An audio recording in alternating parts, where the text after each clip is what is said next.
We all know that international football is not like club football. At club level, you can play for as many clubs as possible, but when it comes to national teams, you're usually stuck with one for life at the senior level.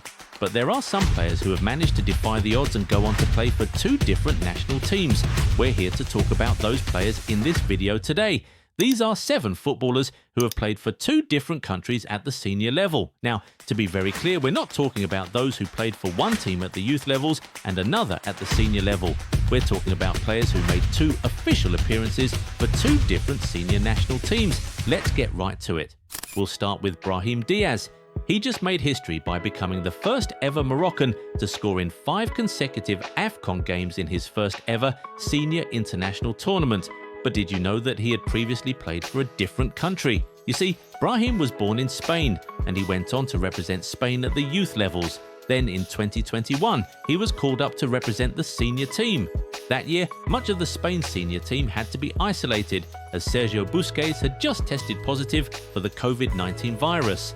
This led to under 21 players being called up to play for the first team, and that's when Brahim got his chance. Representing the Spain first team, he played a friendly against Lithuania and even scored in that game. He would wait for another call-up from Spain, but when it didn't come, he decided to switch to Morocco, his ancestral country. He earned his first call-up and debut in 2024 and has quickly grown to be their best player. Now, Brahim is not the only player in this video who has played for Spain and another African country. Do you know who the other guy is? Take a guess in the comments, we'll see if you're right soon. Up next is Declan Rice. Despite being born in London, Rice decided to represent his ancestral Republic of Ireland at the youth levels. During this period, he was so opposed to representing England, and he showed that by saying "up the RA" in an Instagram comment in 2015, something that's considered very offensive by the English. After years playing for the youth teams, he was called up to the senior team for the first time in 2017, just days after his Premier League debut. But his Ireland debut didn't come until 2018, when he played in the Republic of Ireland's defeat to Turkey in March of that year. But a few months later, he started to consider switching to England. The Ireland coach and assistant, Mick McCarthy and Robbie Keane, tried to convince him to remain with Ireland, telling him they saw him as a future captain of the national team, but that changed nothing. In February 2019, Declan Rice switched to England and then made his debut in March. This meant that Rice managed to play for 2 rival countries at the senior level. Did he ever regret playing for Ireland? We can't say for sure. But in the case of Houssem Aouar, we know for sure he regretted playing for France because he said so himself. He was born in Lyon to Algerian players and he started his international career playing in France's youth levels. In 2019, he earned a call-up to the first team, but he was unable to join the team due to an injury. He received another call-up in August of the following year for Nations League games, but once again, he had to sit it out because he contracted the COVID-19 virus. After failed previous attempts, he eventually made his France senior team debut in October 2020 in a game against Ukraine. Fast forward to 2023, Aouar switched allegiances to Algeria and went on to make his debut with the first team that year. After he switched, the midfielder said that he regretted ever playing for France. According to him, he didn't feel like he made the best choice with that one. He should have been in Morocco with the Algeria national team at the 2025 AFCON, but he had to withdraw because of an injury. Now, remember we said there's another player who played for Spain and an African country?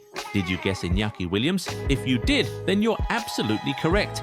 He was born in Bilbao to Ghanaian parents and he started out playing for Spain's youth teams. Then due to his brilliance and consistency, he started to really knock on the door of the first team at a young age. He was named as one of the 11 standby players for the Euro 2016 squad. He eventually didn't make it to the tournament, but that same year he made his Spain senior team debut, coming off the bench in place of fellow debutant Marco Asensio in a game against Bosnia and Herzegovina. Williams waited and waited for Spain to come for him again, but when he didn't receive another call-up, Ghana tried to poach him.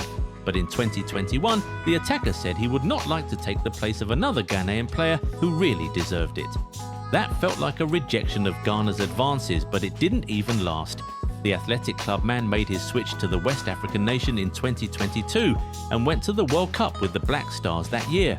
Interestingly, Inaki represented the Basque country in 2018, but that doesn't count as an official national team as it is not FIFA or UEFA affiliated. Up next, let's talk about Wilfried Zaha. He was born in Côte d'Ivoire, but when he was 4, he moved to London with his family. After some years in Crystal Palace's academy, he started to play for the England youth teams. Due to his great performances at Palace, he earned a first call-up in 2012, and in November, he made his England first-team debut in a friendly against Sweden, coming off the bench for fellow debutant Raheem Sterling. He didn't receive another England call-up after that, so he decided to switch allegiances to his country of birth in November 2016. On hearing this, Gareth Southgate said he would try to dissuade the winger from switching, but his plan didn't work. Zaha went on to make his Côte d'Ivoire debut in January 2017. After his switch, Roy Hodgson expressed regret that he didn't tie Zaha to England by fielding him in competitive games when he was England coach. Anyway, let's now talk about Dodi Lukebakio. He was born in Belgium to a Congolese French father and a Belgian mother, which meant that he was eligible to represent any of those 3 countries at the international level. Early on in his career, he chose DR Congo, making his debut for the African country in a friendly against Kenya in 2016 when he was just 19 years old. Then the following year, he switched to Belgium's under-21 side. After a few years in the youth levels, he earned a first-team call-up in 2020 and has been playing for Belgium ever since. In fact, he's expected to be in their 2026 World Cup squad this summer. We'll now wrap up with a super interesting one, the case of Diego Costa. He was born in Brazil and started his career there, only moving to Europe for the first time at the age of 18. At 19, he moved to Spain to join Atletico Madrid and was in Spain for some time, playing for other Spanish clubs like Albacete, Valladolid and Rayo Vallecano. In 2013, he earned his first call-up to the Brazil senior team and went on to feature in friendly games against Italy and Russia in March of that year. Now, seeing as he was born in Brazil to Brazilian parents, no one suspected that he could switch countries or anything, but in September of 2013, Brazil got a big shocker. With the World Cup set to be held in Brazil the following year, Costa made the shocking decision to switch allegiances to Spain. He got Spanish citizenship in July of that year, and that allowed him to make the switch in September. He would go on to make his Spain debut in February 2014 and was then included in the World Cup squad that year. Unsurprisingly, he was booed throughout that tournament in Brazil for the decision he made the previous year. He was poor in that World Cup, not doing much as Spain failed to make it out of their group. But he featured in the next edition and was more impactful for the 2010 champions, scoring a brace in the opening game against Portugal. It is now time to hear from you guys. Do you know of more players who have played for 2 different countries at the senior level? Leave their names in the comments. By the way, it is important to note that FIFA's latest laws allow players to switch allegiances if they have played in not more than 3 competitive games before the age of 21, or in only friendly games at any age for the first country. However, the moment a player makes even 1 appearance for a country in a major tournament, a switch becomes impossible. So, putting this rule into consideration, what players do you think can switch countries in the near future? Tell us in the comments. If you enjoyed this video, give it a thumbs up and subscribe to the channel. Also, turn on the bell notification so you never miss out on new content. Catch you in the next one. Bye.